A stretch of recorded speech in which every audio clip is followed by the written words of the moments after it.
Muy buenas tardes y muchas gracias a quienes hoy habéis decidido acompañarnos en un evento tan especial para la Fundación Santa María la Real. Se cumplen nada más y nada menos que 20 años de esos primeros tomos de la enciclopedia. Me presento, soy Paula Conte y desde hace apenas un mes afronto el reto de liderar el área de Turismo, Cultura y Patrimonio en la Fundación Santa María la Real, con lo cual este es un bautizo de fuego, a ver si paso a la prueba. Pero lo importante no soy yo, lo que importa hoy es lo que nos reúne. En el año 2002 se publicaban los primeros tomos de la Enciclopedia del Románico de la Península Ibérica y se hacía con la provincia de Palencia. Era el primer paso de una auténtica obra de titanes, impulsada por líderes incansables. Hicieron de la enciclopedia su proyecto de vida y lo convirtieron, además de en un sueño, en una oportunidad laboral de cientos de personas. Fueron más de 3.000, todas las personas y expertos que participaron a lo largo de este tiempo, y muchas de ellas nos acompañan hoy aquí. A todas las que están y las que no han podido estar hoy con nosotros, muchísimas gracias. Con su participación en este auténtico proyecto cultural se han catalogado y recopilado más de 9.000 testimonios románicos, recogidos en un total de 55 volúmenes. Casi nada. Y es que se pueden encontrar en las principales bibliotecas y librerías nacionales e internacionales, desde China hasta Nueva York, y también en una biblioteca muy cercana de la Fundación Ramón Areces, que la he visto.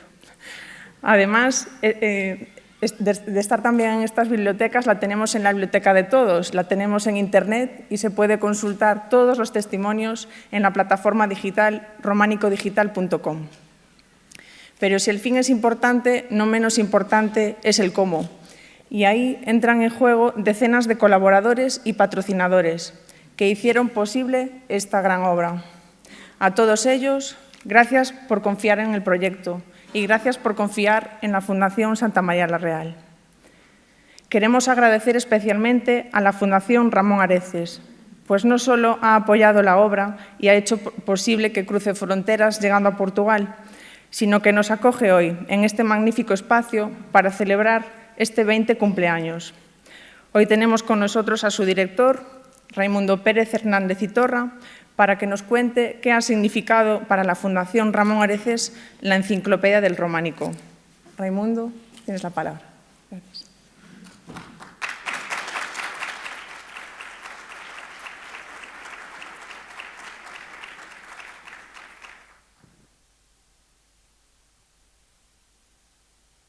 Muchas gracias. Bueno, quiero tranquilizar a Paula porque ha superado el bautizo, con nota. Bien, quisiera en primer lugar dar la bienvenida y agradecer la presencia hoy aquí, en primer lugar de Peridis, porque digamos la verdad, Santa María la Real es Peridis. No Peridis es la Santa María la Real, pero Santa María la Real es Peridis. Y quisiera agradecer, por supuesto, a todos los ponentes y participantes y a algún amigo como Jaime Nuño, con el cual hemos estado cabalgando juntos. Para mí es una satisfacción personal, especial, acoger este evento en la Fundación, porque Peridis y esta enciclopedia es una obra única que perdurará en el tiempo como una contribución maestra para la historia gráfica del arte románico en España. Ahí queda. Datos relevantes, Paula ha dicho ya algunos, catalogados 9.000 testimonios románicos, recogidos en 55 volúmenes, más de 3.000 personas implicadas en el proyecto. La obra se encuentra hoy en las principales librerías y bibliotecas del mundo. Además, entiendo que se recibió un diploma que era el de Europa Nostra. Alguien se podría preguntar por qué la Fundación Ramón Areces invirtió tanta ilusión, más que otras cosas, en esta obra. Es verdad que la Fundación Ramón Areces es una fundación de ADN científico que promueve la investigación científica, la formación de capital humano y la difusión de la cultura, pero no es una fundación eminentemente artística. Bueno, pues gracias a la Enciclopedia Románica nos hemos convertido en una fundación eminentemente artística. Y creo que ha sido especialmente importante contribuir a plasmar para la posteridad la importancia y la proyección del arte románico en nuestro país. Causa digna, causa razonable y causa modélica. Y además, uno siente cuando dirige una fundación también la necesidad de que todo esto quede reflejado en papel, que pase a la posteridad y no solo digital, y no intervengo más en este aspecto. La conservación del patrimonio es un elemento cultural de primera importancia para cualquier institución que se preocupe del legado cultural y artístico que hemos recibido de nuestros mayores. Y, desde luego, para la Fundación Ramón Areces esta es una preocupación mayor. Y luego, como toda gran obra, se ha extendido, y se ha extendido, entre otros, a Portugal. Portugal es un país prioritario para nosotros, para la Fundación, y que tiene además una gran, no me llevará la contraria José María, que tiene una gran riqueza de arte románico. Por ello, se presentará en breve la Enciclopedia del Románico en Portugal, que la Fundación ha encargado y patrocinado a la Fundación Santa María la Real. Esta será otra obra grande que esperamos que cumpla todos los objetivos que nos hemos planteado, que era simplemente de dar a conocer al mundo no solo el románico en España, sino también el románico en Portugal. La Fundación Ramón Areces, y como diría Andersen, el agradecimiento es la memoria del corazón, no olvida y está muy agradecida por la entrega en el año 2010 de la medalla de oro a nuestro entonces presidente, don Isidoro Álvarez.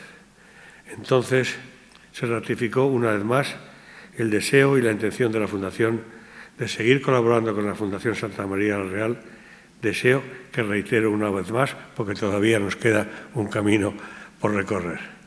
Gracias a todos ustedes una vez más por escoger la sede de la Fundación para acoger este aniversario que no es más que el reconocimiento a una obra bien hecha. Muchas gracias.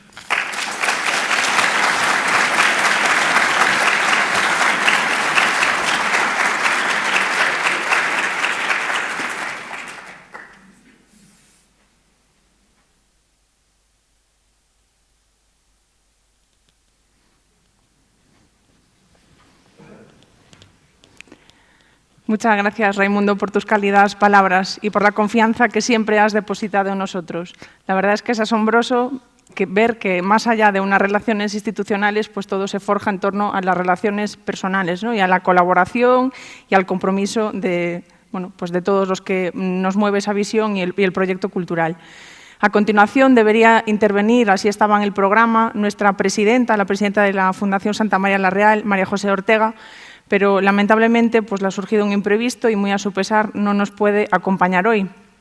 Pero no pasa nada. Tenemos con nosotros también a Carlos Aganzo, que es el vicepresidente del patronato de la Fundación Santa María la Real, y él nos podrá dar su visión y compartir qué supuso la enciclopedia del románico para una entidad como la nuestra. Carlos.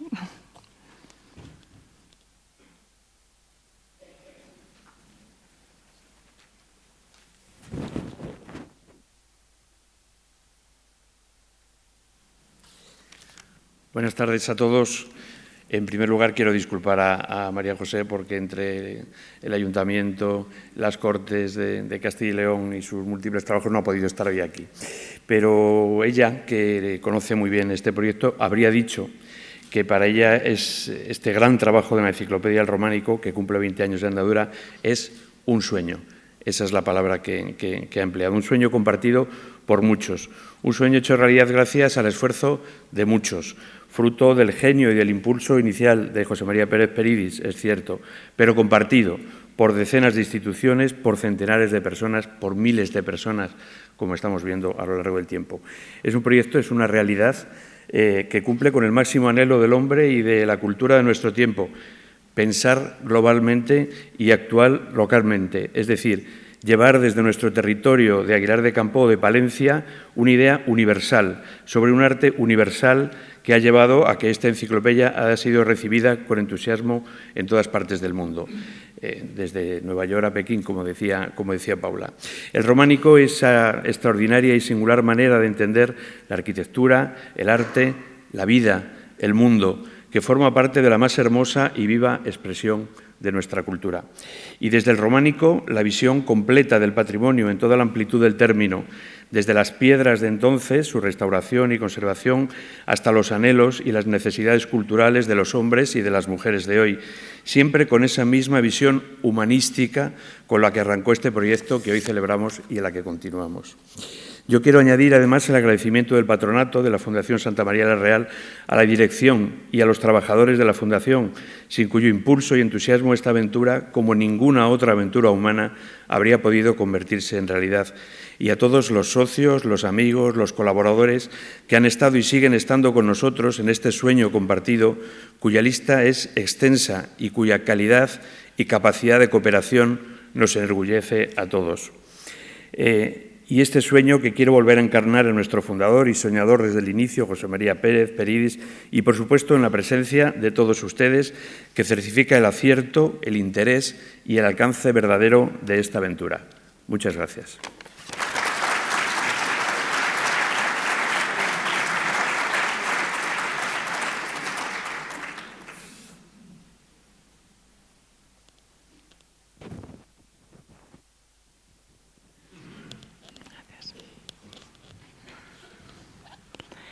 A continuación, tenemos la oportunidad de conocer un poquito más sobre el románico español en la historiografía, de la mano de Isidro Bango Torviso. Isidro es uno de los grandes especialistas en el arte medieval español. Ha sido catedrático del arte antiguo y medieval en la Universidad Autónoma de Madrid. Su actividad se centra en diversas áreas de estudio que abordan diferentes aspectos de la cultura medieval, como el prerrománico hispánico, arquitectura románica, conjuntos monásticos, etc. Desde 1988 mantiene una constante actividad editorial, siendo autor de más de una treintena de libros y de numerosísimos artículos de investigación.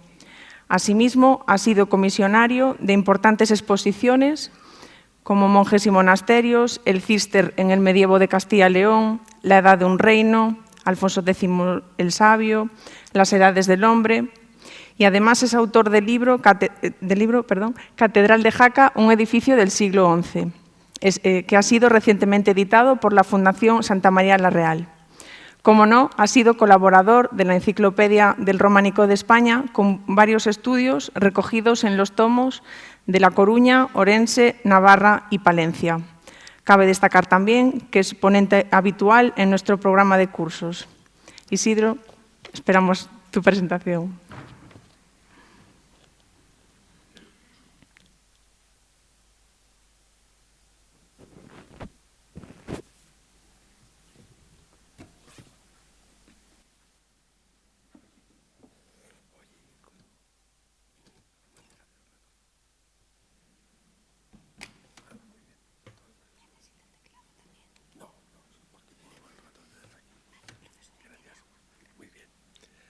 Buenas tardes a todos.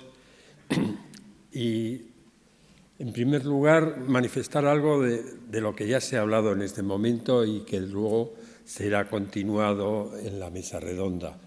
Simplemente unas palabras, muy pocas, para recordar la imagen de una persona excepcional, un enamorado del arte, de la cultura, pero fundamentalmente un atleta del románico. Sin su esfuerzo y su continuidad, esta obra hubiera sido imposible. Los medievalistas contamos, gracias a José María Pérez Peridis, con un referente continuo que en el mundo en el que yo me muevo, de las viejas bibliotecas o de los archivos, se conoce con el nombre de Tesaurus. El Tesaurus es la esencia y el conocimiento de aquellos temas que más pueden interesar. Para el románico español, la enciclopedia del románico es el Tesaurus del románico español. Es imprescindible para acudir y ver todo aquello que nos faltaba hasta este momento. De una manera fácil y rápida podemos acceder a ese conocimiento. Y vuelvo a reiterar, y no quiero insistir demasiado, puesto que se hablará de ello, que sin la figura de José María Pérez Peridis esta obra no hubiera sido posible. Quisiera también señalar los colaboradores de José María, lo que ayudó en el origen y en unir el final de la tradición historiográfica con una figura que ya había hecho grandes logros en la catalogación del románico, como fue Miguel Ángel García Guinea en el románico de Palencia. Y luego, tanto Jaime Nuño como Pedro Luis Huerta, que continuamente estuvieron y están al frente de materializar el día a día de cada uno de estos proyectos. Si me permiten, voy a intentar hacer un pequeño recorrido desde los primeros estudios sobre el románico en España hasta que desembocamos en el periodo de la aparición de la enciclopedia. Espero que no sea demasiado denso ni demasiado duro e intentaré por todos los medios hacerlo lo más ameno que me sea factible. Miren, la Edad Media, como ustedes saben, surgió como una nomenclatura absolutamente peyorativa. La calificó así a alguien que no le interesaba la Edad Media. Realmente para aquellas gentes estaba el mundo del pasado clásico y el mundo del Renacimiento. Y lo que había a mitad, en medio de uno y otro polo, era la Edad Media. La historia del arte y de la cultura se ha montado justamente bajo estas directrices. Deformada absolutamente esa cultura, la cultura europea, por los teóricos del arte del Renacimiento. Han aflojado en ese desprecio por el mundo medieval, pero siguen deformando la historia de la cultura con sus planteamientos. Parece como si la historia de la cultura de Europa se hubiera caracterizado hasta cómo nos alejamos de la Edad Media y cómo llegamos al Renacimiento, pero no interesa, igual que tampoco interesa lo que vendrá después del Renacimiento. Gracias a Dios, este otro camino cada vez se está revalorizando más, pero el mundo del medievo va en su revalorización, va mucho más lento. En un momento determinado surge, al comenzar el siglo XIX, una reacción por parte de algunos protagonistas de la historia, de la literatura y de la cultura, que se rebelan con esos esquemas hechos que amarran, que deforman la cultura y colocan a sus héroes en ese grito de libertad fuera de este marco. Y empiezan a surgir historias, personajes, todos ellos en una escenografía caracterizada por el gótico y el románico. Ya no son esas cosas de góticas sin importancia, que era como se calificaba hasta ese momento. Como ustedes saben muy bien, si lo queremos poner en imagen, ese mundo de libertad frente a la tradición, pictóricamente lo podemos ver plasmado inmediatamente. La pintura de Friedrich busca personajes y escenarios que están inspirados directamente en el mundo medieval. Cuando vemos el monje, el monasterio, son protagonistas nuevos que hasta este momento no interesaban. Este cuadro donde el monje pasea a orilla del mar es toda una manifestación de un nuevo ver la cultura hacia atrás. Echamos la vista hacia atrás y nos encontramos como protagonistas las viejas leyendas y los monjes y los monasterios. Las ruinas de esos monasterios, como esta otra imagen de Friedrich, en donde nos encontramos esas ruinas de un viejo monasterio en medio de un robledal. Otras veces es simplemente la ruina representada de la manera más naturalista posible, pero están cambiando claramente dichas escenografías. Pero, ¿qué pasa en ese marco del primer tercio del siglo XIX? Que de repente algunos estudiosos empiezan a fijarse que hay un aspecto de los edificios que coinciden en las formas del viejo arte romano. Y será un arqueólogo y filólogo normando, Gerville, el que pondrá por primera vez un nombre a esas formas en todos los medios de conocimiento del arte. El arte románico. No en balde, Gerville es un filólogo y como tantas veces la historia del arte hasta nuestros días, a la hora de buscar su nomenclatura, lo que hace es mirar a los estudios de la filología para servirse de la utilización de su propia nomenclatura. Si existían ya por entonces las lenguas románicas, pues también existirá un arte románico. Si las lenguas son las herederas de la transformación de la cultura de la lengua latina, la lengua de los romanos, también estas formas tienen la característica de ser la continuidad de lo romano. Y en este caso, en una carta de Gerville a dos de sus grandes amigos, utiliza por primera vez el término de arte románico. Pero no será Gerville el que difunda por los medios académicos y por la divulgación de la historia del arte el término.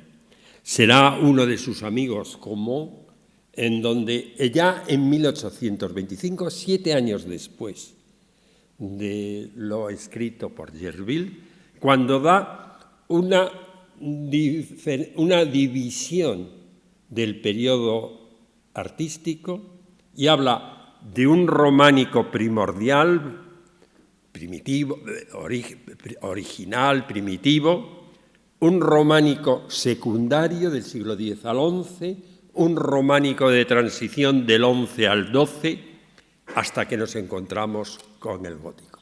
Estamos muy lejos todavía de lo que es la división del románico que normalmente utilizamos en nuestros días. Pero ya se está aventando en estos escritos lo que significará el estilo románico. En España, los románticos están también a la misma línea, en la misma página que el resto de Europa. En este célebre cuadro que ustedes conocen, nos vamos a encontrar a diversos autores que ya defienden en sus escritos la importancia del nuevo estilo, aunque a veces no sean capaces de denominar con absoluta corrección. En este caso, me gustaría señalar una publicación que es España Artística y Monumental. Es una obra literaria que también trata de elementos artísticos, cuyos creadores son Genaro Pérez Villamil y Patricio de Escosura. Los dos crean 3 volúmenes en donde aparecen muy bonitas ilustraciones, pero son visiones románticas en el más estricto sentido de la plástica. Como ustedes pueden ver, el texto de Escosura, donde habla de edificios construidos hasta el siglo XI, estilo romano de la decadencia, gótico primitivo, el arco apuntado, el estilo mixto del gótico y arábigo. Esto ya no está en nuestros libros. Sí están los edificios que estudian, pero no esta terminología, que todavía es verdad que es un paso más de antiguallas góticas que hablaban los teóricos del siglo XVIII, pero todavía no han dado con el nombre y la identificación estilística más conveniente. Genaro Pérez Villamil nos muestra unas láminas hermosas, como ustedes pueden ver ahí, de esta revista, de esta publicación. No todas las láminas son de Genaro Pérez Villamil, pero él es el director del elemento plástico ilustrativo de la revista y utiliza obra propia, pero también compra a otros artistas sus propias láminas para la ilustración. Como pueden ver, casi es más lo pintoresco, aunque lo arquitectónico resulte muy atractivo. Pero no se debe hacer como a veces se ha hecho, utilizar estas láminas como un referente de recomponer lo que ya no vemos, porque cuando lo vemos nos damos cuenta que funciona más la fantasía y la imaginación y el frapresto de la obra que la puntualidad real de la obra que representa. En esta imagen de toros, si ustedes se fijan, los arcos que aquí representan son arcos apuntados, mientras que la realidad, como ustedes pueden ver, son arcos de medio punto. Bueno, es una cosa sin importancia en cuanto a lámina, pero en cuanto a la realidad de hacer historia del arte o arqueología de los edificios, pues es fundamental. Por eso las láminas de Villamil nos evocan belleza, pero nos evocan realidad. Hablando de Villamil, durante mucho tiempo se utilizó esta imagen que ustedes tienen delante, que es el Pórtico de la Gloria, y que se utilizó para referenciar los colores que figuraban en el pórtico y que cuando transcurría ya el siglo XX prácticamente no quedaba huella clara de esos colores. Poco después se permitió sacar una copia para un museo inglés y yo creo que terminaron por irse la mayor parte de ese cromatismo de la escultura. En todo caso, nos saca del error que teníamos al utilizar este cuadro para recomponer los colores del pórtico, el que comparen estas dos figuras que hay aquí, con las dos figuras que realmente tienen sus colores primitivos ahora después de la limpieza. Como ustedes ven, no se reproduce el azul que veíamos aquí en Isaías, es un tono dorado que ustedes pueden ver aquí, y el verde sigue siendo dorado que contemplamos en este otro lado.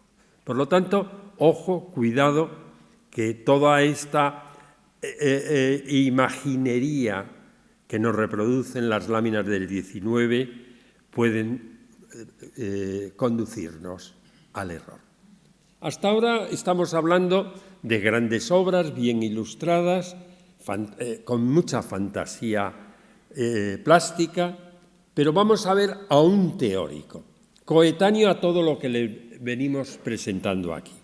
El teórico es don José, el asturiano don José Cavida. Don José Cavida es un hombre muy formado, conoce todo lo que está ocurriendo en Francia, desde Yerville, Comón, Bultresaltis, todos los conoce, los domina. Sin embargo, en su historia de la arquitectura defiende algo que va a ser una constante en la historia del románico español. Lo que defiende es el casticismo, la tradición hispana por excelencia, y le lleva a decir, no puedo admitir la terminología de románico porque nosotros respondemos a otro tipo de planteamiento. Así, él ve en el siglo XI será el primer periodo de la arquitectura romano-bizantina. Utilizan romano-bizantina como pueden utilizar latino-bizantina. Y les voy a decir una pequeña anécdota. Un día comiendo con un colega dedicado a estética, me dijo que él era de un pueblo muy hermoso que tenía posiblemente la iglesia más importante del arte latino-bizantino. Yo soy mayor, pero esta comida tan divertida la teníamos hacia el año 2000. Es decir, nada menos que un experto en estética todavía pensaba que existía el arte latino-bizantino. Y en otros casos pueden ver cuántas guías todavía siguen repitiendo esta terminología. Fíjense hasta qué punto han calado estos términos. Ejemplo de esta arquitectura del siglo XI, la Catedral de Jaca, el claustro de San Pablo del Campo, San Isidro de León. Realmente, salvo el nombre, que puede tener un cierto interés, todo lo demás es atrabiliario y gratuito.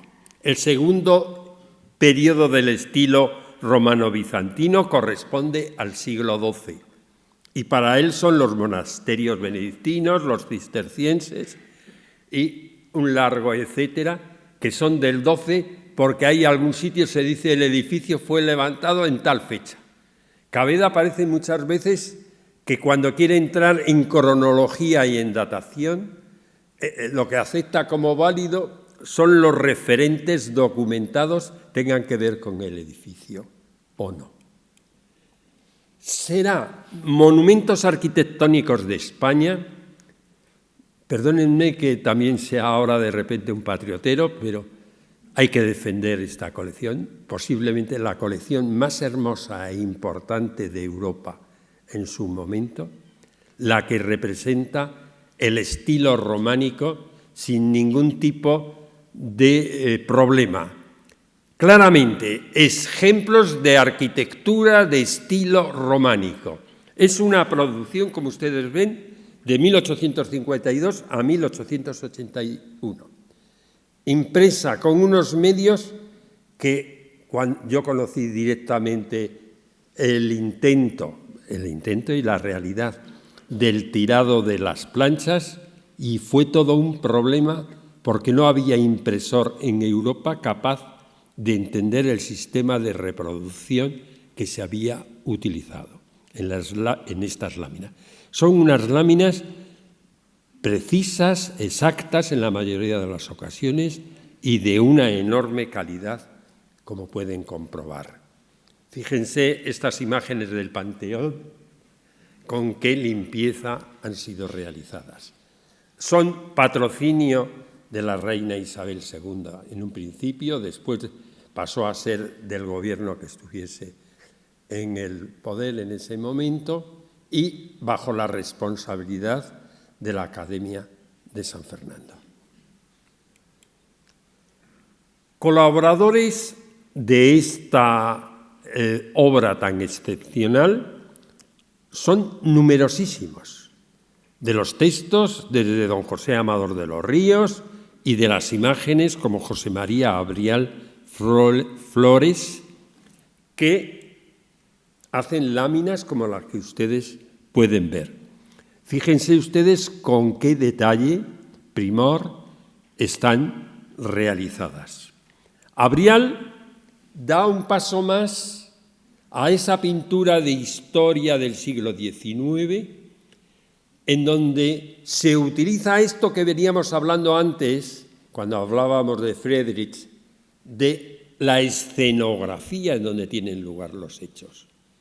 Pues Abrial nos reproduce esta preciosa imagen del Panteón de San Isidoro, porque él a su vez había hecho también los dibujos preparatorios para monumentos arquitectónicos de España y luego lo reproduce en este cuadro que se conserva en el Museo del Prado. Algo que no ha comprendido a Abrial ni ninguno de los reproductores de pintura del siglo XIX es el sentido plástico de la pintura románica. Si se dan cuenta, todo esto tiende a una representación moderna de la pintura. Poco tiene que ver con el esquematismo abstracto de la pintura románica. Es verdad que hay un ángel, es verdad que hay una majestas, pero no con esa plasticidad que estamos viendo. Sin embargo, desde el punto de vista de la arquitectura, está reproducido de una forma bastante fidedigna. Ahora, si me permiten, visto que en la segunda mitad del siglo XIX ya ha sido aceptado el nombre. Tengo que saltar de hito en hito porque no puedo pararme en más detalles, pero sí me gustaría en esta síntesis señalar a dos arquitectos españoles como los autores de dos grandes síntesis, a la par con la ciencia artística francesa, historiografía artística francesa, que son Vicente Lampérez y Romea y Puig y Cadafal. Es verdad que un poquito antes, Berthaud, en 1905, había hecho para la historia de Michel una síntesis muy apretada, mucho más apretada que las que vamos a hablar ahora. Pero son dos hitos de la historiografía del románico y absolutamente sin comparación.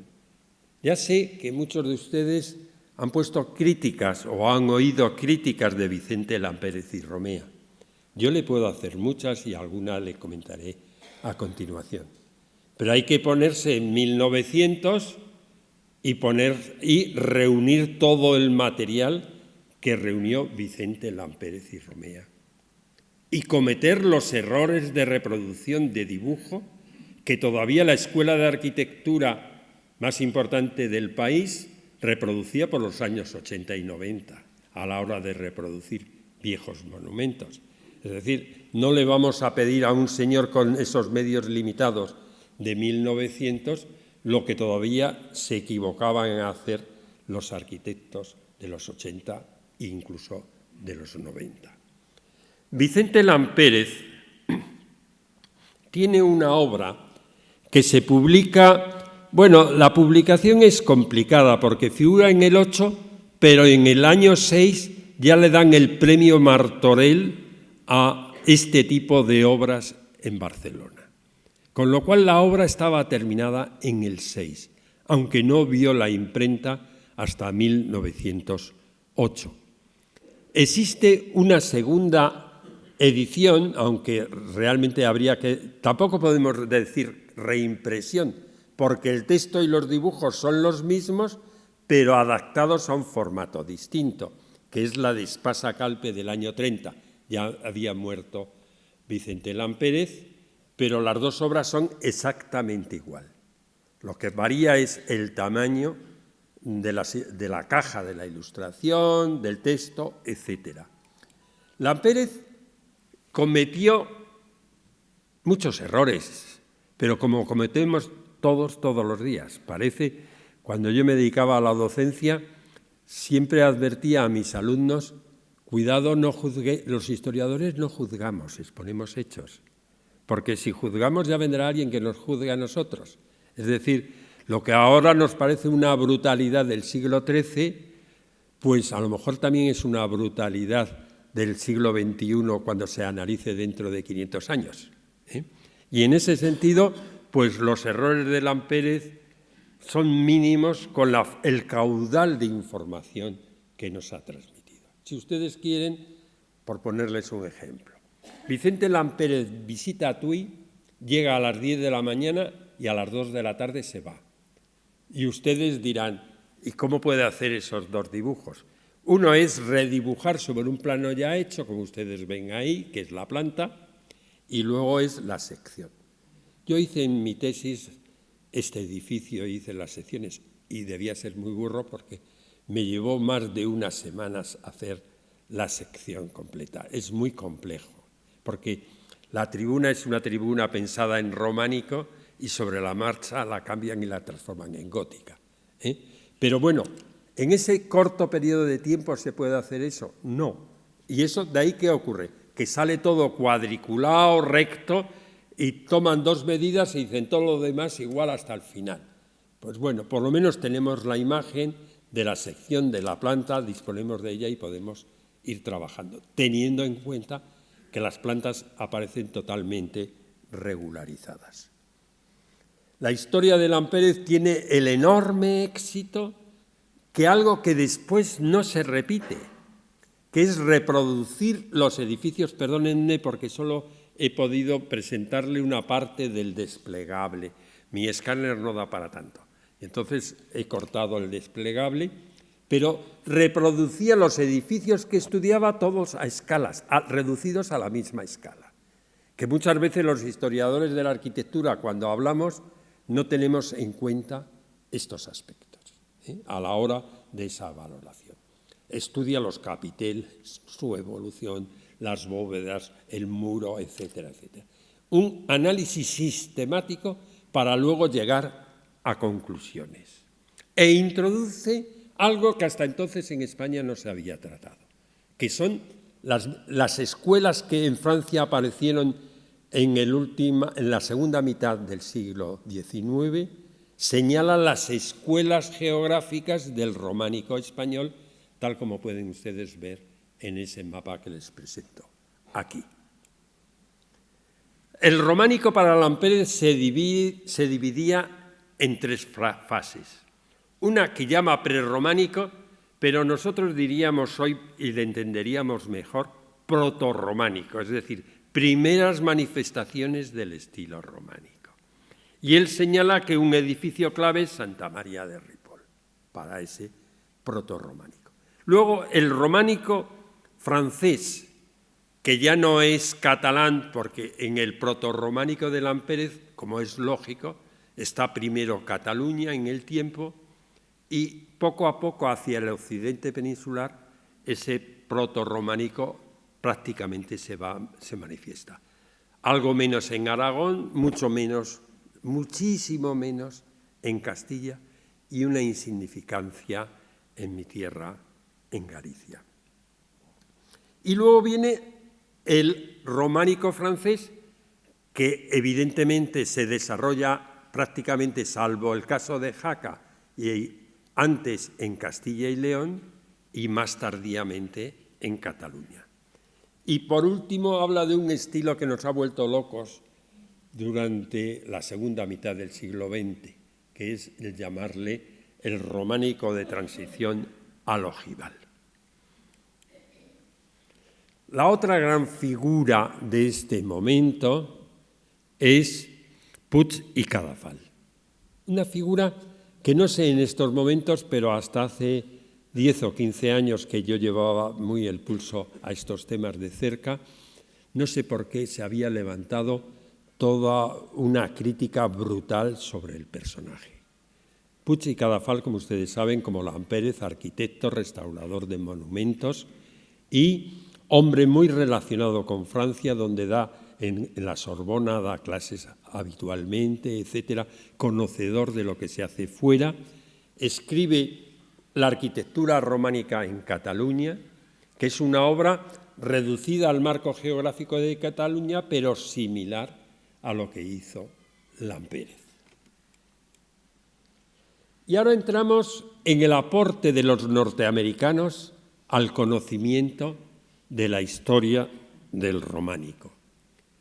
Y la figura a señalar es Kingsley Porter, este americano multimillonario que viajaba como tal multimillonario por toda Europa y su cámara Kodak, introdujo la fotografía con una potencia extraordinaria. Nunca los libros habían estado tan profusamente ilustrados en función de unos textos.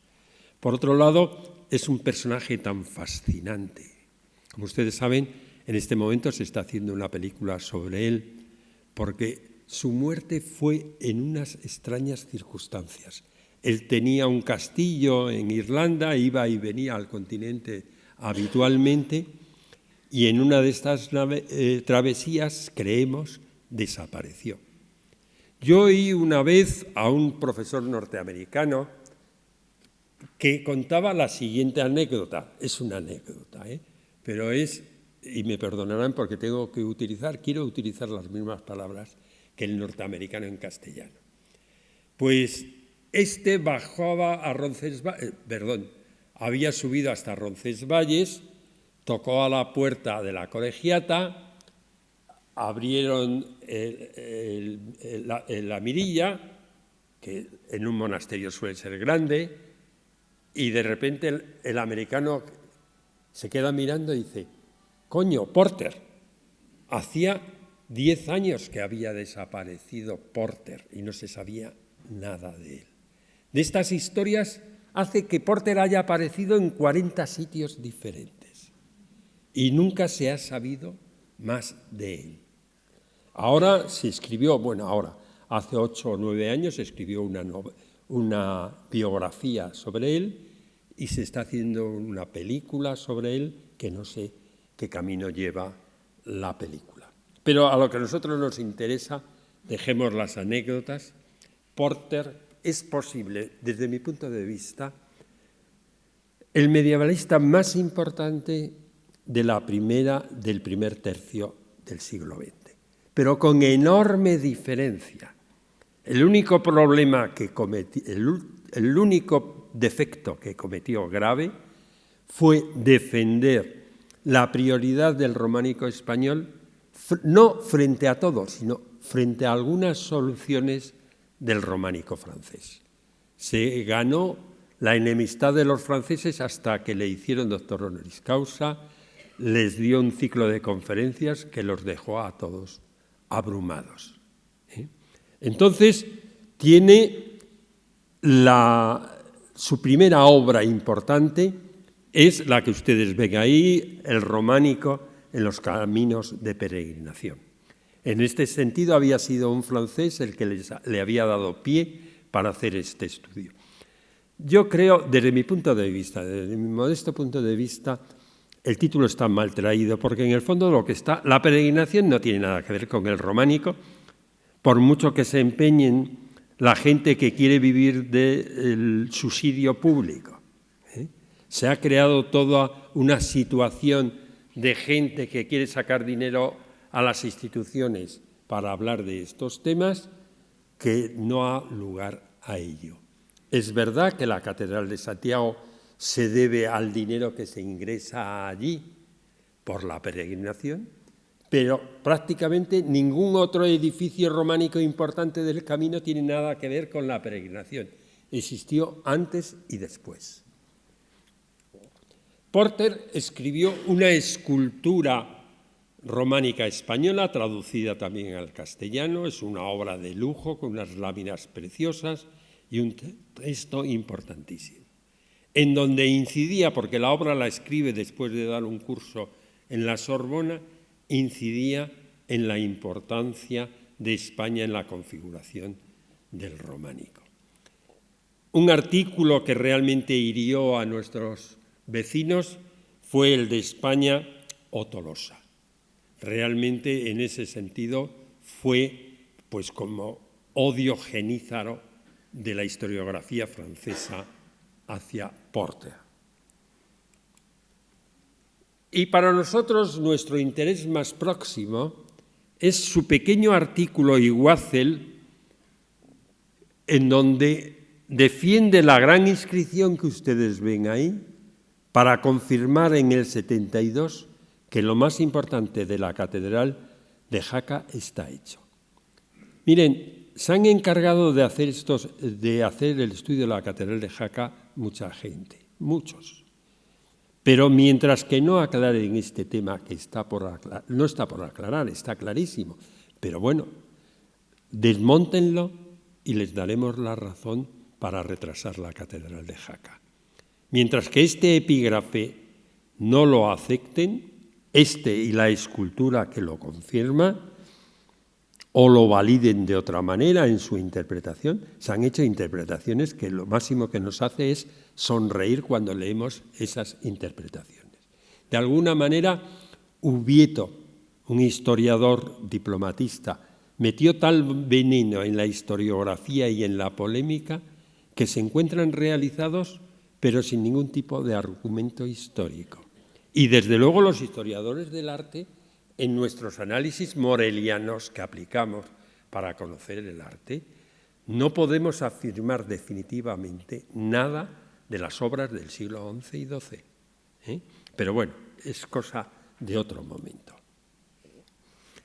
Siguiendo la línea de Porter, hay un segundo americano que me gustaría subrayar aquí, que es Conan.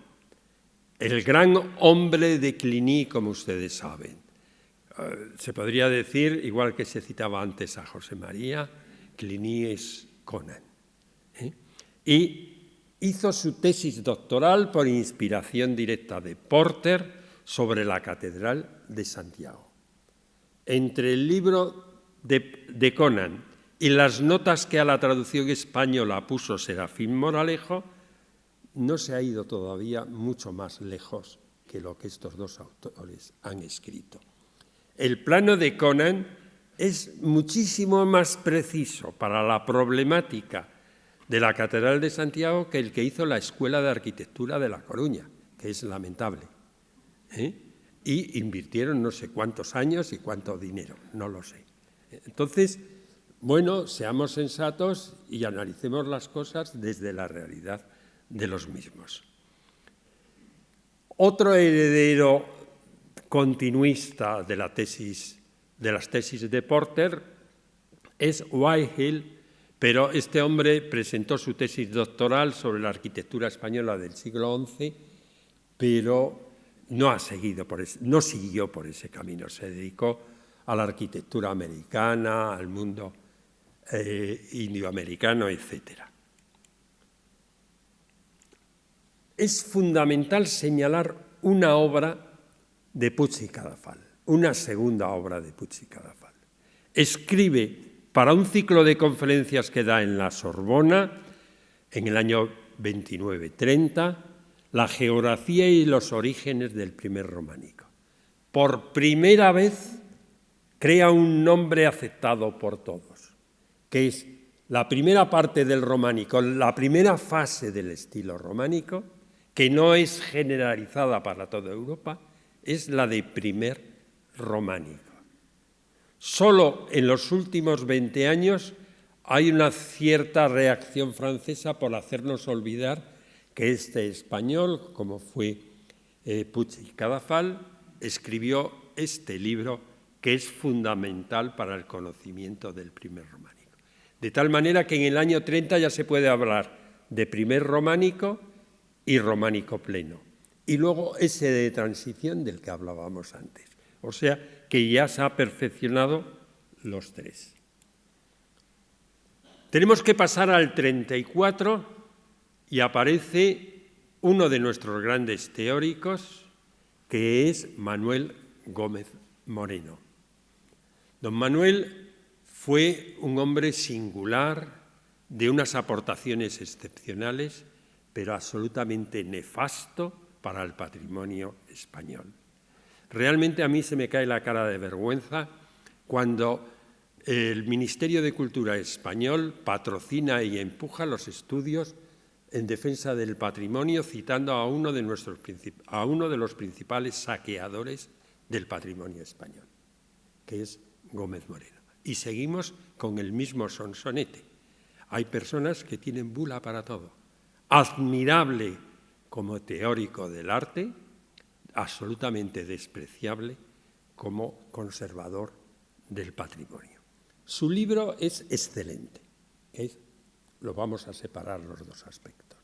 El arte románico español del 34 es un esquema para un libro, y en este esquema para un libro nace otra vez la reafirmación. ¿Se acuerdan que ya veíamos en Caveda?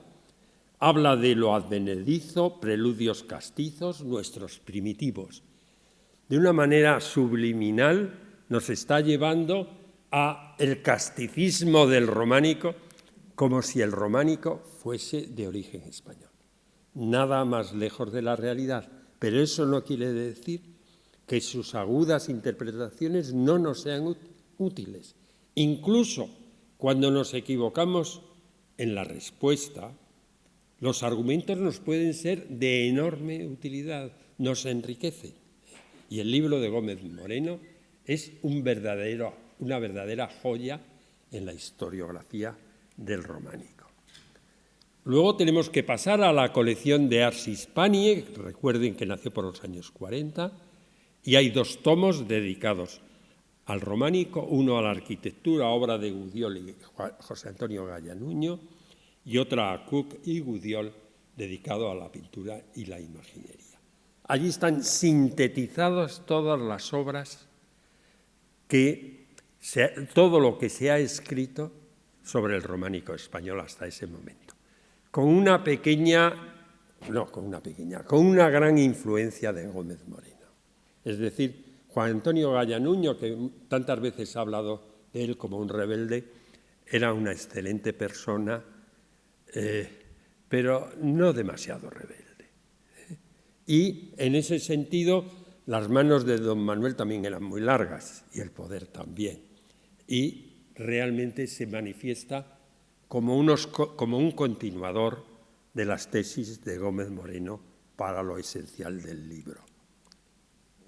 Para terminar ya, porque llegamos al año 79, debo citar a Joaquín Yarza Luaces, que él sí fue un verdadero renovador de los estudios medievales en España. Y tiene un libro que es el del 500 al 1250, que constituye una puesta al día de todo lo que se ha escrito sobre el románico español y sus principales líneas interpretativas. Ahora, para terminar, y ya termino, y espero no pasarme, Pedro, creo que cuando empecé y el tiempo lo cumplo en 5 minutos, estos 5 minutos últimos, si me permiten ustedes, les hablaré de un proyecto curioso. El Ministerio de Instrucción Pública, al comenzar el siglo XX, creó lo que se llama el Catálogo Monumental de España. El esfuerzo fue muy generoso y muy extendido a toda la geografía española. Pero tiene un problema muy grave que se encargó muchas veces por parte del gobernador civil, que se lo daba al primero que conocía de su entorno en cada una de las provincias de este país. Y no descubro nada porque alguno está publicado, en donde edificios del siglo XVIII son románicos simplemente porque tienen arcos de medio punto. Luego hay otros volúmenes excepcionales, como los de León y Zamora, que tardaron mucho, a pesar de que se habían hecho, fíjense, el de Zamora se hizo en 1903, 1905, en viajes que hacía Gómez Moreno en ese periodo, y no vio la luz hasta el 27. Sería Gratiniano Nieto, que pese a todos los atributos políticos que se le quieran dar, lo dejo aparte, y sí me refiero a lo que ha contribuido al patrimonio español, excepcional, de Gratiniano Nieto, quien editó, por ejemplo, el de León e hizo tantas cosas por el patrimonio de este país. Los 2 tomos de Gómez Moreno son excepcionales. Del resto, una última cosa, una última advertencia. Los primeros autores de los tomos de Ars Hispaniae entraron a saco, pero a saco, y no citaron en los catálogos monumentales que estaban sin editar.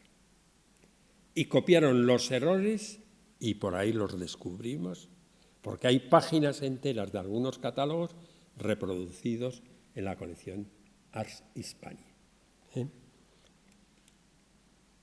Las monografías provinciales, no pararíamos en toda la tarde de hablar de ellas. Yo he cogido 3. Unas, por ejemplo, la de Francisco Laina Serrano, la arquitectura románica en Guadalajara.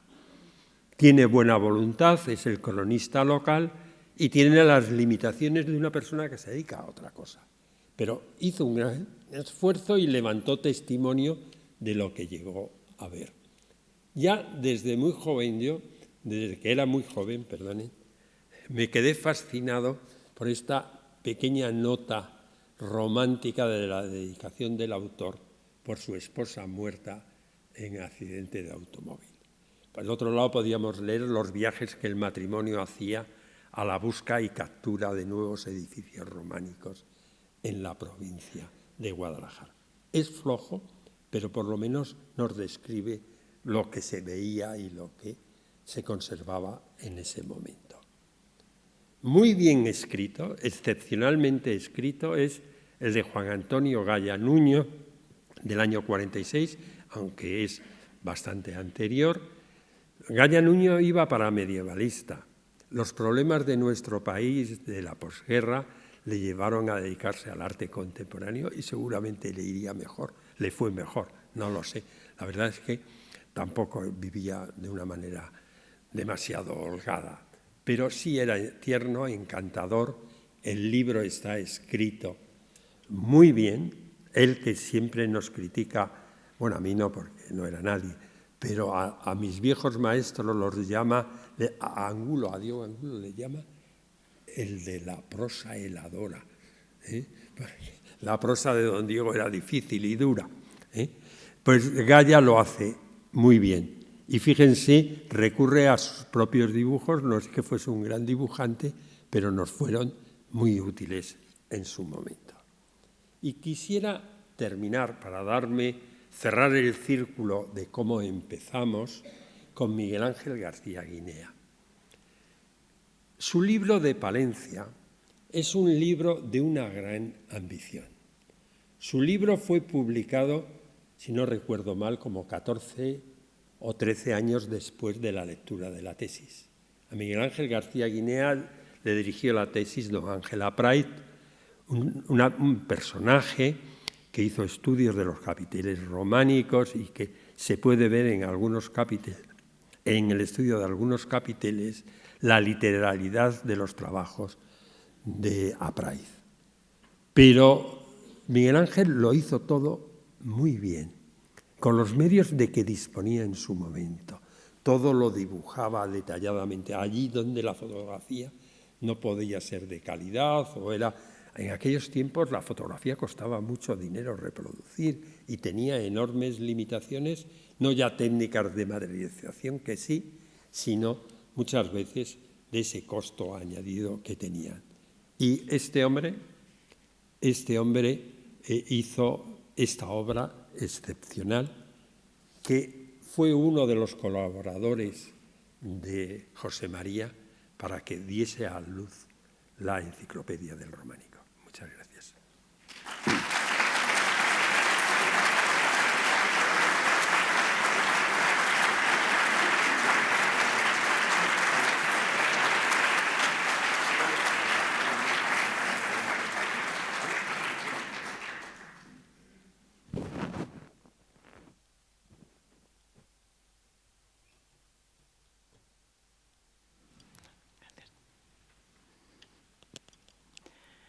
Muchas gracias, Isidro. Sin duda, un resumen espectacular sobre el tratamiento del románico en la investigación y cómo evolucionan, ¿no?, esos términos, teorías, incluso puntos de vista. Mencionabas grandes personajes como Porter, Conant, que, claro, no podemos tener hoy aquí, pero sí invito ahora a tener la última parte, digamos, de este evento de celebración, siguiendo el programa. Invitar a subir al escenario a personas que forman parte de la mesa redonda de esta tarde para hablar sobre lo que fue y lo que significó y lo que sigue siendo la Enciclopedia del Románico. Tenemos con nosotros a José María Pérez Peridis, el director de la obra e impulsor de la Fundación Santa María la Real.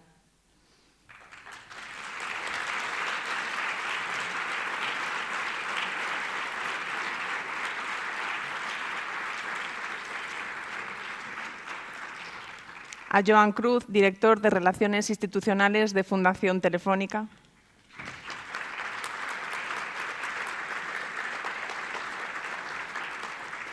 Jaime Nuño, coordinador científico de la Enciclopedia del Románico de la Fundación Santa María la Real.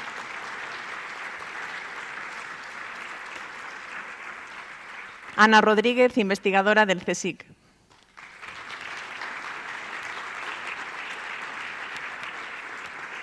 Bueno, sí, perfecto. Sentados como no.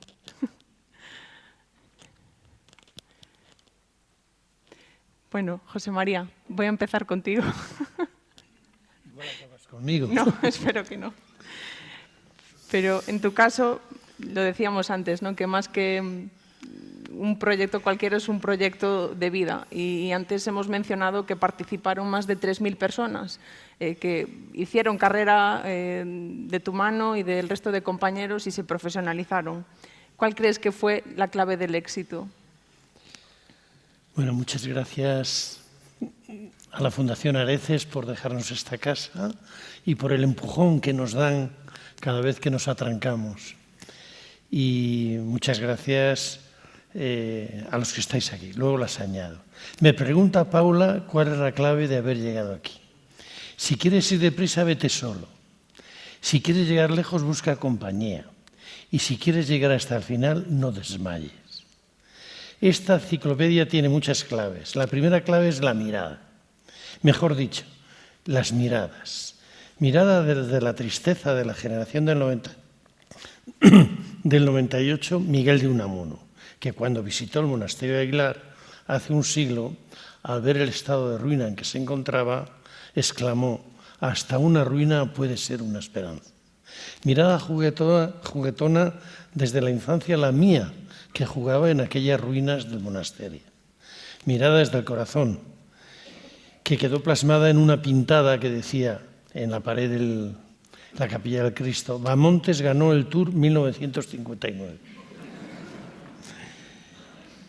Si hemos logrado ver más lejos ha sido porque, como decía Isaac Newton, hemos subido a lomos de gigantes. Gracias a la mirada del estudioso y poeta Miguel Ángel García Guinea, dirigida al románico en los años 50 del siglo pasado, del que escribió cuando recorría los pueblos de Palencia. Aldeas casi olvidadas en el mapa, escondidas en parajes deliciosos, agrestes y bucólicos, que ofrecían como joyas doradas entre el verde de sus campos la ensoñadora belleza de sus iglesias románicas, portadas intactas de riquísima escultura, ábsides de inigualables canecillos, ruinas abandonadas que un día se arrastrarían, bellas pinturas murales que el tiempo desgastaba. Todo me empujó a trabajar en una obra que tanto gráfica como documentalmente recogiese toda la riqueza de una región, Palencia. Otra mirada es la del escritor y comunicador, poeta Antonio Gala. Antonio Gala, que en 1978, al divisar de lejos la ermita de Santa Cecilia de Barrio de Santa María, durante la segunda romería del románico que organizábamos para disfrutarlo y darlo a conocer, exclamó: ¿cómo has conseguido traer precisamente ahora ese rebaño de ovejas alrededor de la iglesia? Antonio, traer hoy el rebaño ha sido fácil. Lo difícil ha sido traer la ermita todos los días durante 900 años. Mirada de crítico y comunicador, Santiago Amón, que predicaba en aquellos ámbitos: habría que declarar monumento histórico, artístico, a las personas que habitan en estos pueblos, y al que se porte mal le incoamos un expediente de desafectación. Mirada del arqueólogo Luis Caballero: tan importante como el monumento es el documento. No se celebran solo 20 años. Estos son los de después de su edición. Pero van casi 50, porque cuando se constituyó el día de Viernes Santo de 1977 la Asociación de Amigos del Monasterio Santa María del Real, ya estaba en nuestros sueños el románico palentino y Miguel Ángel García Guinea se hizo socio con una generosa cuota que creo que era de 5.000 pesetas de entonces, siendo director de un museo, sumándose a la aventura con 500 socios más de la villa de Aguilar de Campo.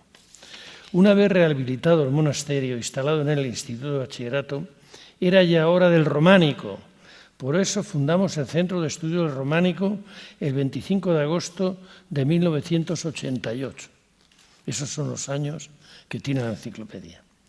Aquí están Leticia Ruiz y Jaime Nuño, dos de sus jóvenes fundadores.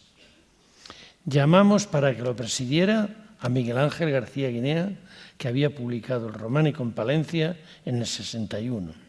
El pasado 6 de julio habría cumplido 100 años.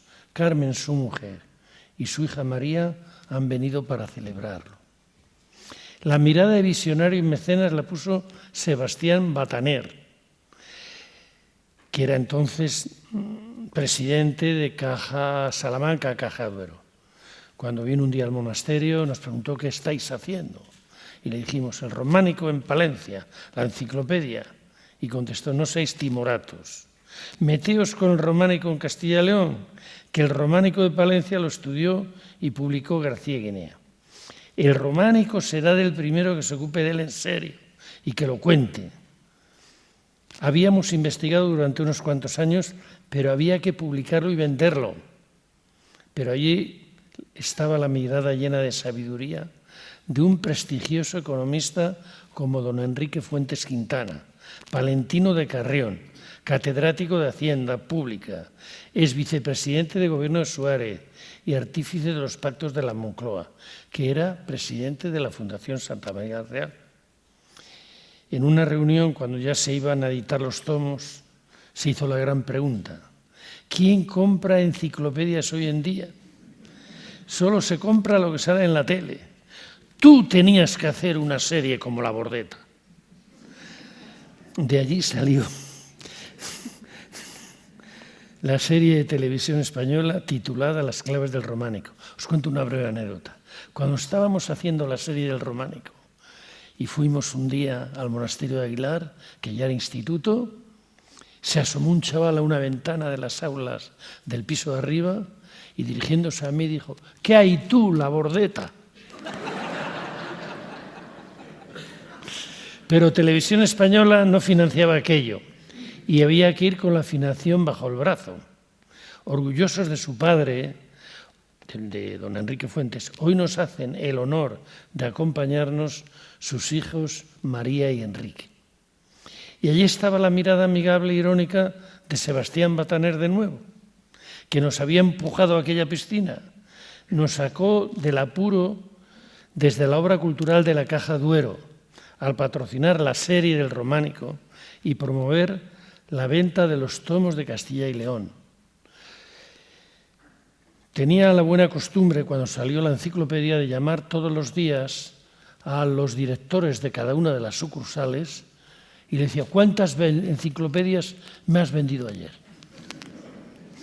Si quieres llegar lejos, busca compañía. Ancha es Castilla y muchas son las comunidades limítrofes.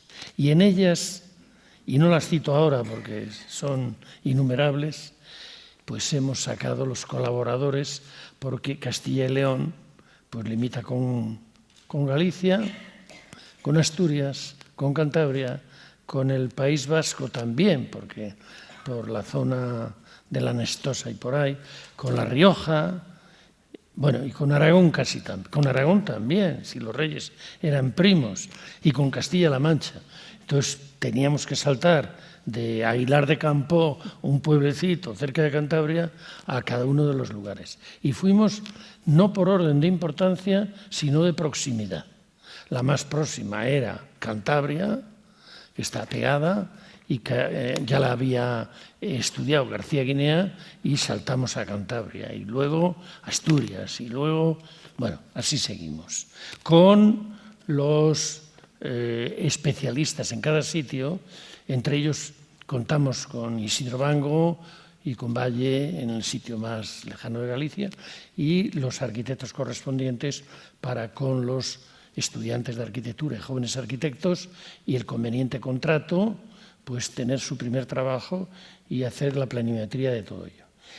Detrás de todas estas miradas está vuestra mirada de complicidad y apoyo, queridos amigos del Románico, investigadores, trabajadores de la Fundación Santa María, que sois el viento que hincha las velas de esta utópica empresa, cuya llegada a la cima que habéis venido a celebrar, esperando que hoy se colocara el cimborrio de la catedral, que es la enciclopedia, pero que no es hoy, se pospone unos años por mor de 2 eventos o 3.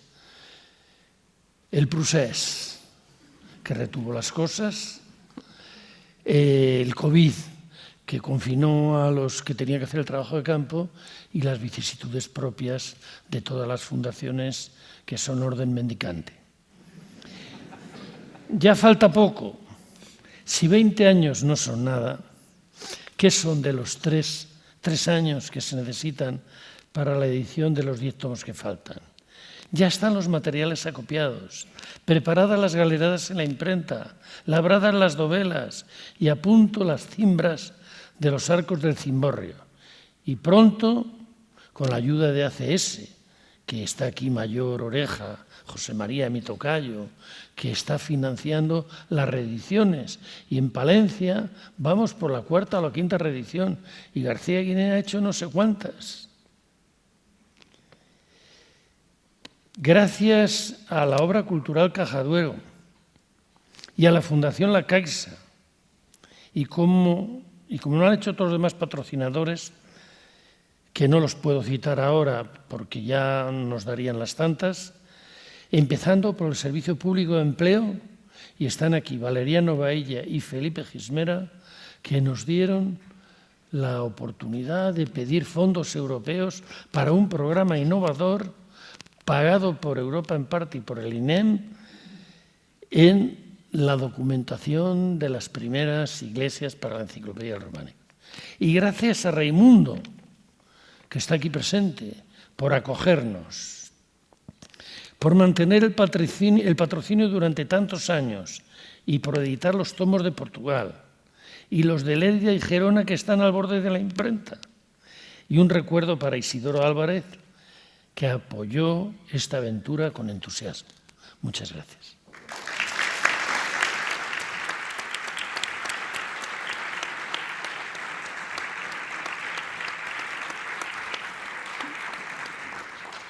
Me quedo con que la clave del éxito es rodearte de los mejores y de aquellos que están comprometidos y, sobre todo, luchar y comprometerte por esa misión, José María. Han participado, además de muchas personas y entidades que mencionas ahora, pues tienen un papel muy importante también las empresas e instituciones, como es el caso de la Fundación Ramón Areces, ¿no?, que nos acoge hoy, o la Fundación Telefónica, que permitió digitalizar todos los testimonios investigados y que tenemos a disposición en la Enciclopedia del Románico. Hoy tenemos con nosotros a Joan. Tú, además, eres historiador. ¿Qué supone para el sector y para el patrimonio contar con una documentación así de completa? ¿Y por qué decidió Fundación Telefónica aventurarse con nosotros? Mira, me lo pones complicado. Hablar después de José María no es nada fácil. Es complicado decir algo más interesante que lo que haya dicho él. Es cierto, soy historiador, pero yo soy de los otros. Yo soy del 14. Mi especialidad es el 14 y ahora soy un historiador en barbecho. Desde que estoy en Fundación Telefónica tengo un poco paradas mis investigaciones y espero algún día volver a ellas. ¿Por qué nos metimos Fundación Telefónica en esto? Por culpa de este señor. No hay nadie que sepa pedir dinero mejor que lo hace José María. Y no hay nadie que sepa engañar mejor a cualquiera que habla con él. Y yo siempre cuento que la vez que se presentó a hablar con nuestro entonces presidente César Alierta, no le sacó más cosas porque no hubo tiempo. Porque nos acabó metiendo en 50.000 proyectos y estamos en ellos convencidísimos. Por tanto, nos metimos en ello porque era imposible decirle que no. Y si alguien de los aquí presentes ha sabido decirle que no, que nos cuente la fórmula, porque miedo le tenemos ya. De hecho, nos hemos puesto de acuerdo en que cuando viene no estamos nadie del comité directivo, por si acaso. Así ya no nos pilla nunca más. Pero nos metimos sobre todo porque es cierto que hoy lo que no está en la red no existe. Vivimos en un mundo digital, en un mundo que se ha digitalizado, y la digitalización permite ese sueño de los antiguos scriptoria medievales, que es tener toda la cultura, toda la información junta. Y eso es lo que nos permite la red. En la red se puede subir todo, a la red puede llegar todo y nos permite una herramienta de consulta y una herramienta de trabajo permanentemente actualizable, que es lo que hemos podido hacer al ayudar a digitalizar la enciclopedia. No estar en la red hoy es no estar. No estar digitalizado es estar fuera. Y lo dice alguien como yo, que soy una rata de archivo y al que le gusta estar removiendo pergaminos, papeles podridos y de los que se entusiasma diciendo «¡Ah, pone un peine de plata en este testamento!». Pero eso Y el olor del papel y el olor de los documentos antiguos y el olor del libro viejo es algo que tenemos que dejar para la parte romántica de nuestras vidas. Pero para la parte real, para la parte utilitaria, sin duda, estar en red es imprescindible. Ahí poder colaborar a digitalizar, además tenía que ver con lo que somos como Fundación Telefónica. Somos la fundación de una empresa de tecnología y entendemos que la tecnología y la digitalización son las bases ya no del futuro, sino del presente en el que estamos. Por tanto, encantados de estar ahí, pero escondiéndonos, insisto, cada vez que viene José María. Muchas gracias, Joan.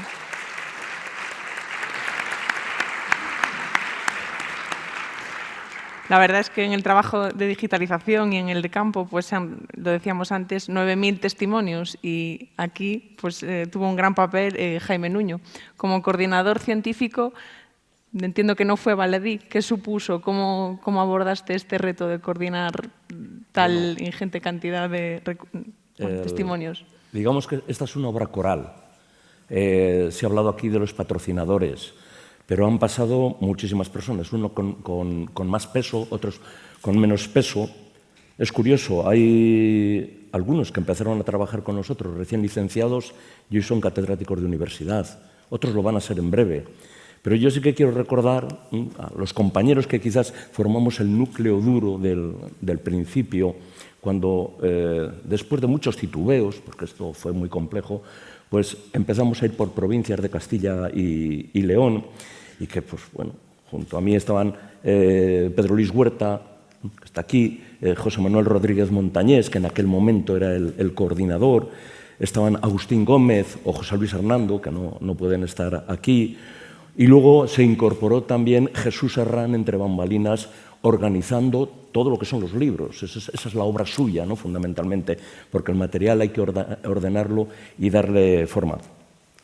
Cuando te dicen, oye, hay dinero para hacer una enciclopedia del románico, ¿y eso qué es? ¿Cómo se hace eso?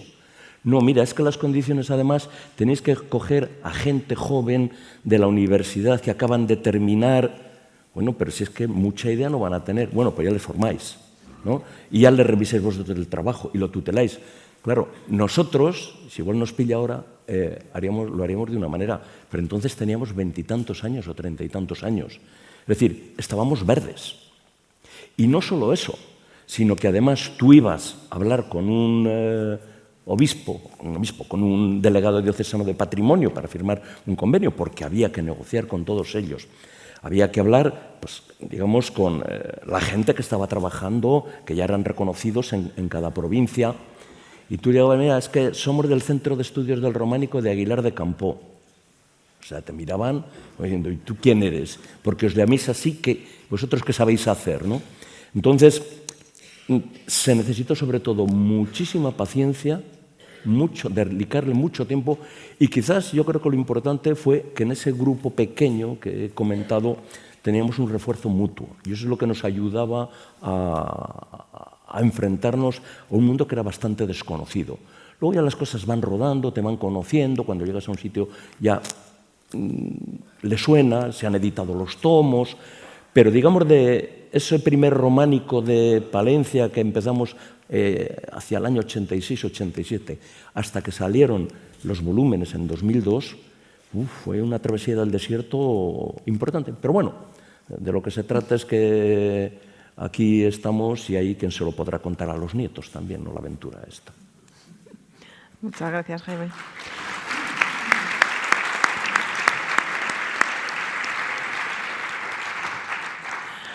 Tenemos a Ana, investigadora del CSIC y colaboradora habitual de la Fundación Santa María la Real. ¿Os facilita el trabajo contar con una obra como esta o en qué medida os resulta útil? Bueno, es una obra extraordinaria y absolutamente fundamental para la investigación de no solo los historiadores del arte. Yo no soy historiadora del arte, yo soy historiadora de la Edad Media social dura, ¿no? Y he de decir que con estas divisiones disciplinares a veces tan absurdas, yo llegué muy tarde a la Enciclopedia del Románico, porque era un poco esta digamos, era un poco la idea de la historia del arte, los historiadores de los papeles nos dedicamos a otra cosa. Y fue un enorme error que afortunadamente, bueno, pues he podido resolver, porque de la misma manera que Isidro Bango hablaba de que la Enciclopedia del Románico es un tesauro, es que es una herramienta de investigación increíble, con un potencial futuro extraordinario, además con la puesta en Internet de todos los datos. Yo debo decir que lo que ha aportado a la investigación la enciclopedia es una posibilidad de hacer una investigación de grandes datos con una sistematización que no existe en ningún lugar.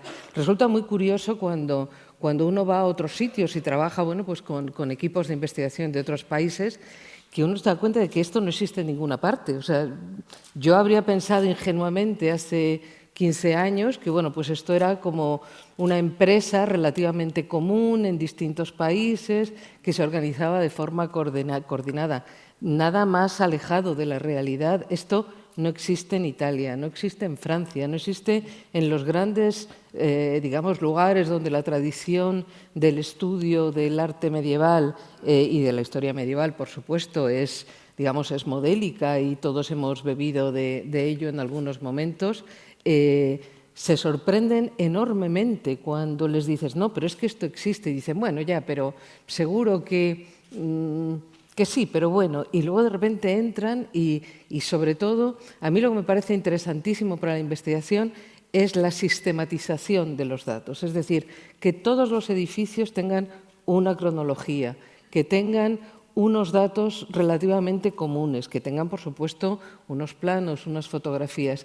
Eso permite incorporar esos datos a unas posibilidades de investigación y en un futuro ponerlos en un marco europeo y en un marco muchísimo más amplio, siguiendo el modelo de la Enciclopedia del Románico, porque realmente la enciclopedia es el modelo a seguir y debería seguirse en muchos otros lugares para poder construir un corpus de datos que nos va a permitir, digamos, hacer grandes interpretaciones sobre qué es lo que pasa en ese mundo medieval tan fascinante y tan olvidado en muchas ocasiones.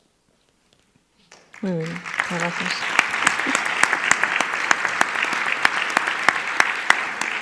Jaime, que estás trabajando ya terminando en la Enciclopedia de Portugal, ¿hay diferencias con el trabajo que se hizo en España o son los procesos similares?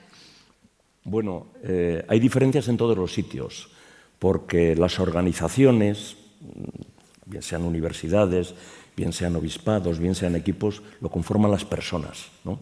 Y las personas son distintas en cada lugar. Yo recuerdo en una provincia cercana a Madrid que, bueno, pues teníamos que ir de vez en cuando a rendir cuentas. Yo llamaba al director del equipo científico y le decía, Miguel, que tenemos que ir al rendezvous.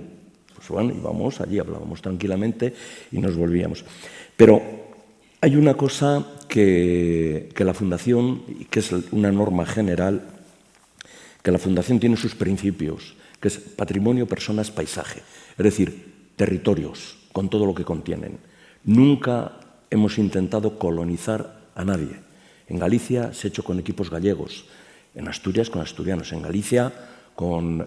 Cataluña con catalanes. Y en Portugal, el único español que está trabajando allí soy yo, que es el que les dice exactamente el método con el que tienen que trabajar. El resto son portugueses.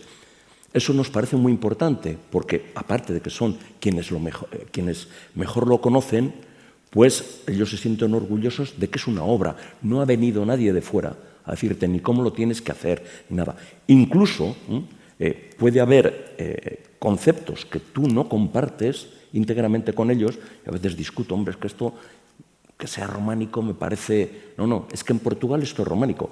Quien está trabajando, además, allí no contamos, digamos, con jóvenes, son generalmente todos, hay 12 o 14 forman el equipo, son profesores de universidad, todos ellos. Son los mayores expertos que hay en Portugal sobre románico. Entonces, aunque mi perspectiva sea diferente, digamos, respetamos una libertad de cátedra y los coordinadores científicos son portugueses. Yo soy simplemente un coordinador administrativo, ¿no? Entonces, eso me parece que es bastante importante y así lo hemos hecho siempre.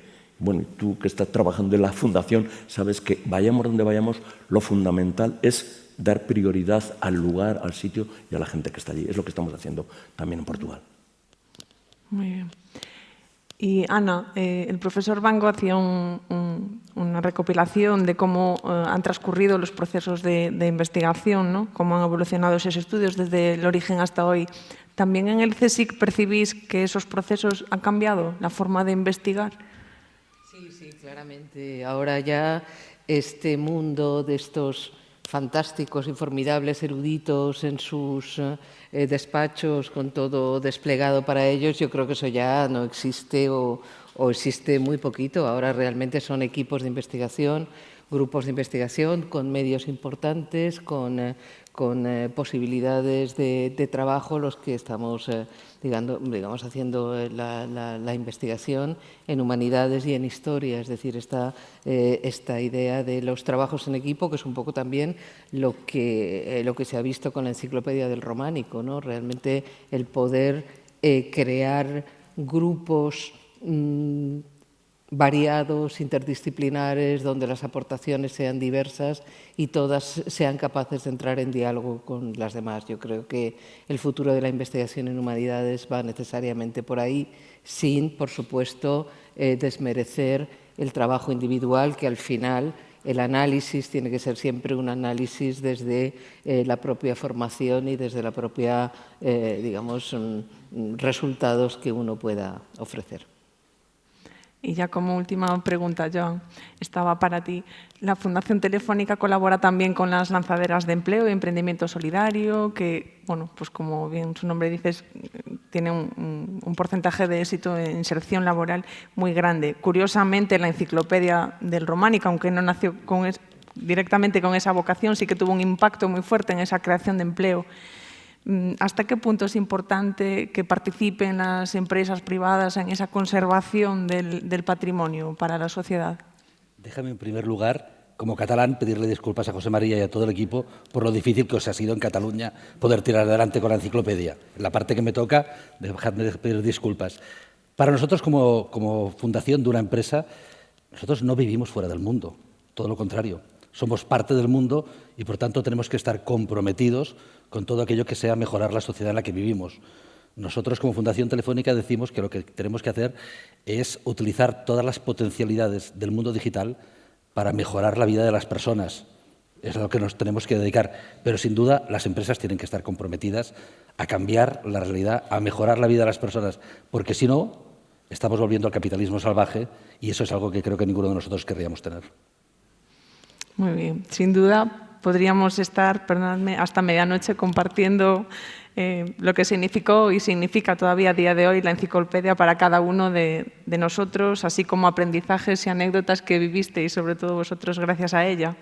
Pero tenemos que concluir, el tiempo apremia, y me gustaría una frase, una palabra, que cada uno resumiera de la idea final con lo que os quedáis de la enciclopedia. No sé si, por ejemplo, Ana, ¿podrías resumir para cerrar? Bueno, es una obra titánica, fundamental, llena de entusiasmo y que es un modelo para la investigación, a mi modo de ver. Por aquí, Joan. Una herramienta absolutamente extraordinaria, necesaria y que ahora ya es una herramienta de futuro. Herramienta de futuro. Jaime. Voy a hacer un poco más que una frase. Me gustaría también recordar desde dónde se ha hecho. O sea, esto empezó en Aguilar de Campoo en los años 80, la orilla del mundo. Esto demuestra que en unos momentos difíciles, porque ahora contamos con Internet, se pueden hacer cosas muy grandes desde eso que llamamos la España vacío vaciada. Desde ese punto de vista, la enciclopedia también es una reivindicación. Bueno, pues que hemos tenido la suerte de conseguir llenar la España vacía de una gran ilusión que es su patrimonio. O sea, desde Aguilar se ha demostrado que el patrimonio es un recurso, es una seña de identidad y es un destino turístico, el románico. A mí una vez una señora en un pueblo de Burgos, cercano a tu pueblo, en un congresillo que hubo de turismo, me dijo al final, yo a usted tenía que hacer un monumento en mi pueblo, porque desde que sacó la serie de televisión y se han puesto el románico de moda, me vienen mucho más turistas que antes. Bueno, pues por lo menos ha servido para eso. Y también para tenernos entretenidos, porque desde luego es una gozada. Bueno, coges los tomos en casa o la serie de televisión y te pasas la mañana tan ricamente. O sea, es que yo creo que las fundaciones no pueden hacer nada mejor que ayudar a que se acabe esto cuanto antes, porque si no va a haber manifestaciones en Colón exigiendo que se acabe la enciclopedia. Y yo me sumo con la pancarta.